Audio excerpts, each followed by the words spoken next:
How about this? 1909, a lady named Sonora Smart Dodd decided she was impressed by Mother's Day, and so she wanted to have a Father's Day celebration because her father, William Jackson Smart, was a veteran of the Civil War, and then as a single parent, he raised his 6 children. And so she told her pastor that fathers should have a similar holiday honoring them. And here's how much times have changed. Although she initially suggested June the 5th for the occasion, the pastors did not have enough time to prepare their sermons. And so the celebration was deferred to the 3rd Sunday in June. Back in the day when we were actually in control of something. And of course, beyond that, the larger picture would be something to the effect that throughout our liturgical calendar, throughout our year, we make the effort to cover every aspect of life.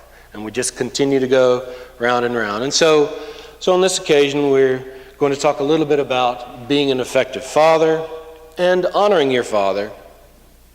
And of course, that goes so much beyond subject of fathers and children, but at least one aspect of it, something about the complex and interesting question about handing over power to the next generation. And the next generation accepting power and responsibility without doing damage. And the common element among all is, as in the passage we just read, encountering the dark side of yourself so that you don't make the common mistake of projecting it onto all those other people out there so that you can start wars and go try to kill them. What sort of father or mother were yours? What sort of son, daughter, grandson, granddaughter, students, or players do you see in the influence you have had and are having on upcoming generations? We remember, reviewing the scripture part in the message, we remember as we were taught in Sunday school the fun part about David being the champion with the slingshot over the giant Goliath and becoming the hero, becoming victorious in battle and popular with the ladies, until the day when he eventually becomes the king himself. What's missing, much of what's missing in the story, there isn't as much time devoted to the king being a father to his son. And so the son, Absalom, rebels. And the rebellion gains momentum among the next generation. David had been popular among folks in opposition to Saul. As it happened, his son Absalom eventually became good at doing the same thing. As often happens, the folks in charge, the men in charge, discount the threat until they have to run for their lives.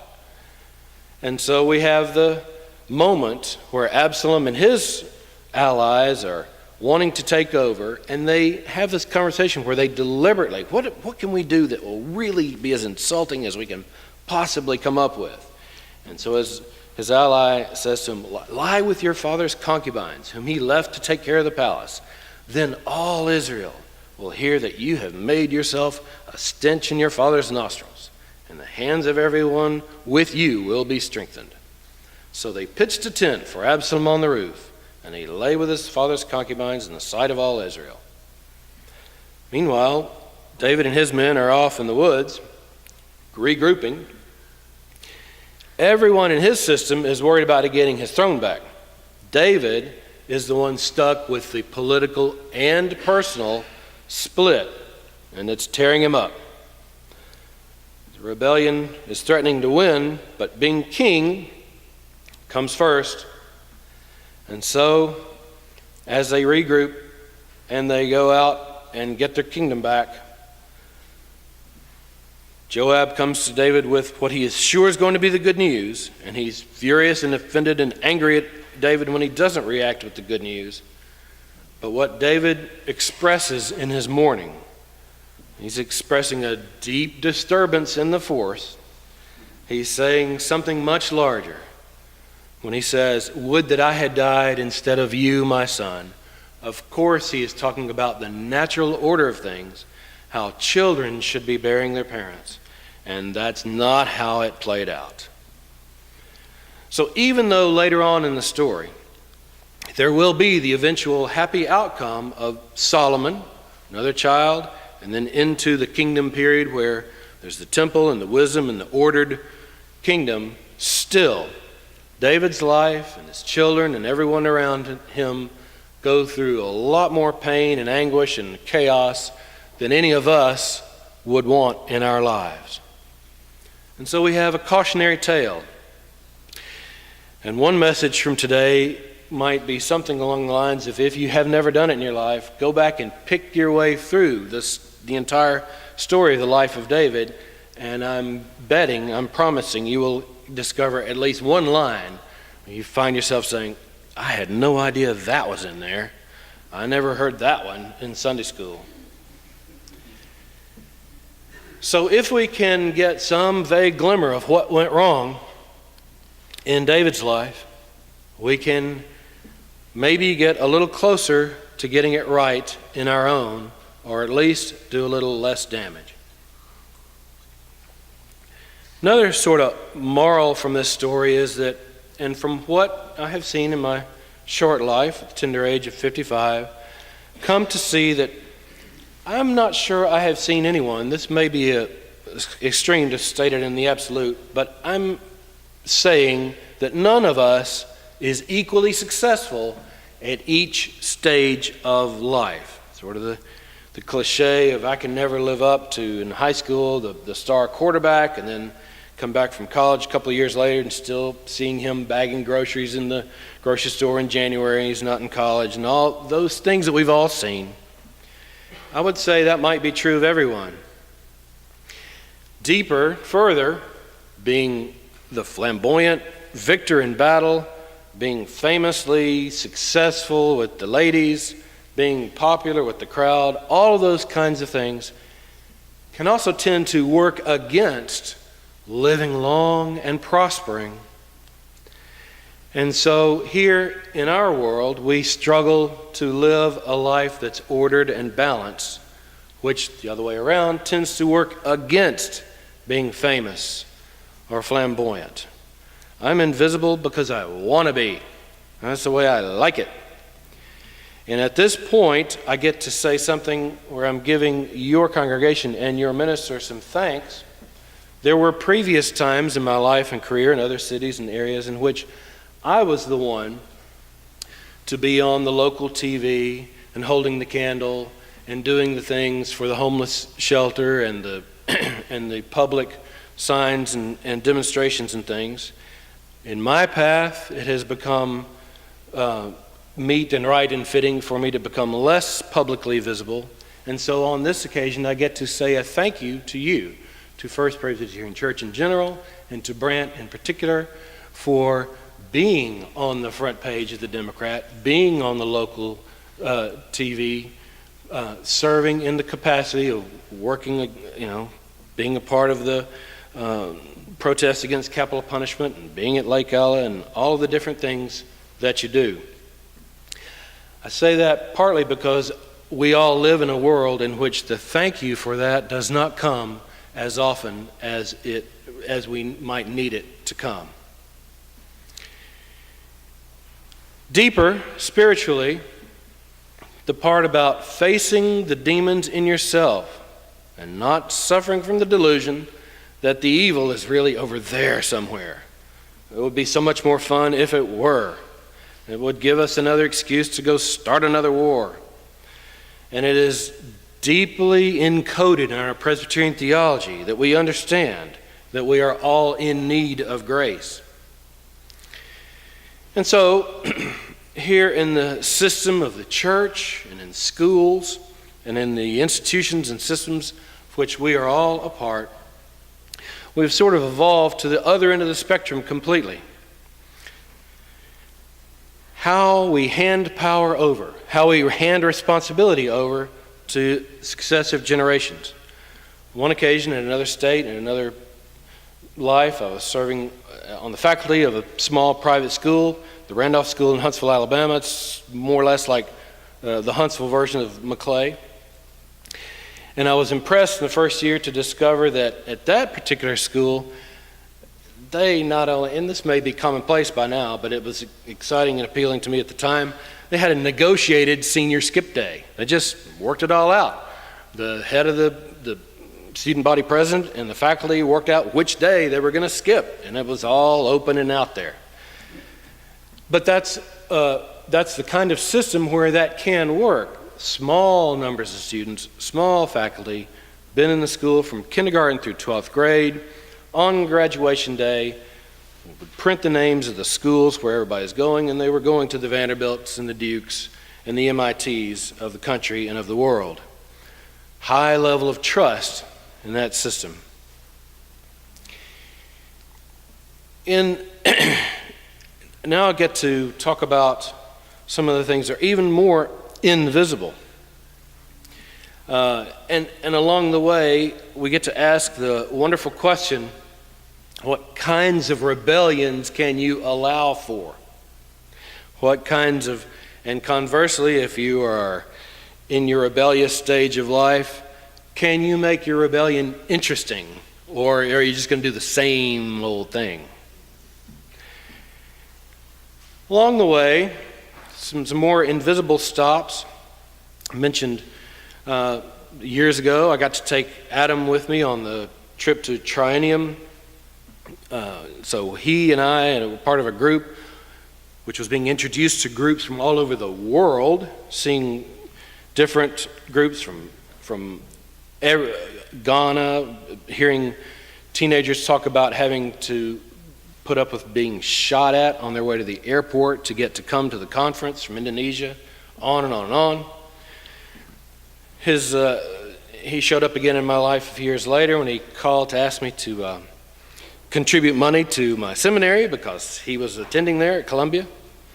Next, I asked Brant how he's doing, and he told me he was, and you've got this part better than I do, somewhere serving in building community in South Dakota, or, we all have to pay our dues. And now I get to tell about a story that happened here. My sons, two, Isaac and Colin, when our son Isaac was about 12, 13, at that stage of life where he was absolutely sure that I know absolutely nothing at all or no one, happened to be the occasion of Bill and Dottie Lee's wedding, just here. And so, this is a connectional story. A lady came up as I was busy working in the kitchen, came up to me asking to speak to Pam because she remembered Pam for when Pam was her pastor at a church in the Miami area years ago. And I recognized the person because she lives at Westminster Oaks. Oh, goody. I thought, because of who she is, I get to have this moment. In a few seconds, Isaac came the other way, the 13-year-old, and again, fresh on our minds about how, I'm a complete idiot and don't know anything or anyone. I got to say to Isaac, would you like to meet the former governor of the state of Florida? Yeah. Please meet Reuben Askew. So I got to have the fun of showing him the connections. And that's also part of the father and the mother's job, to introduce the children to the larger world. On another occasion, we were living and working at Westminster Oaks, could see how in the span of one day, our lives are connected for decades into the past and decades into the future. One day, had a lady named, lady's here this morning, Janet Fixel, speaking with me and working with me on the occasion of the memorial service for her mother, Lethea Siegel. Got to talking with her husband, and I got to ask, and it occurred to me to ask, oh yes, do you know Joe Harvard? Joe Harvard was the minister that was the first person to ask me to do this when I was about 12 or 13 at North Decatur Presbyterian in Atlanta. And so they said, oh, yeah. Oh, you mean this Joe Harvard? I didn't hear him on the cell phone. So he just retired, and I got to send him a nice retirement letter after being at First Presbyterian Durham for 33 years. So that story goes that far back.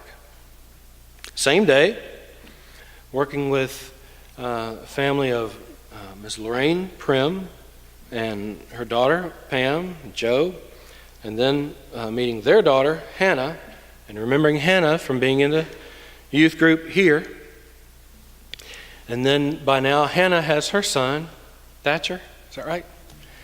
And so I had a moment where I got to say to her, okay, yes, Hannah, I remember when you were in the youth group, and now you have a son, and looks like here's a young man who's going to be needing a youth minister himself. He'll be needing the Sunday school teacher, and I see the backpack trips and the things in your future.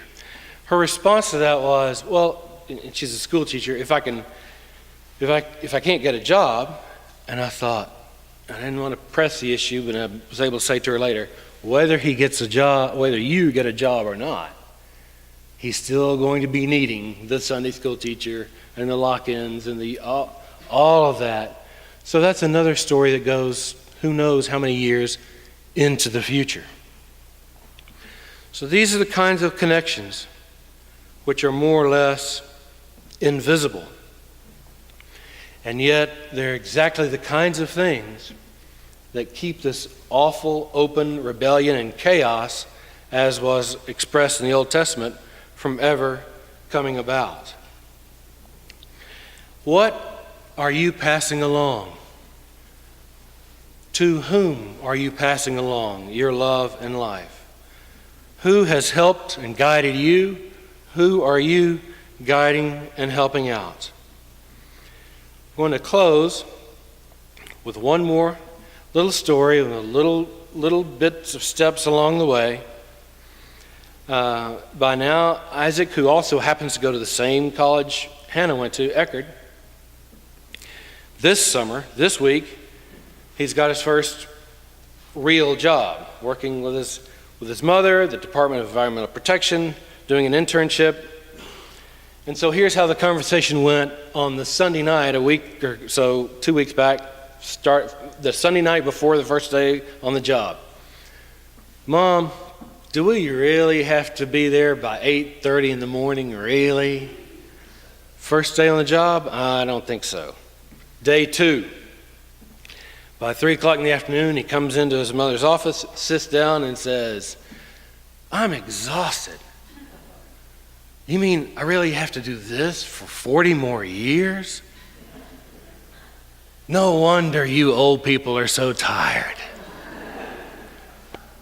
That was my Father's Day present. What's yours? Amen.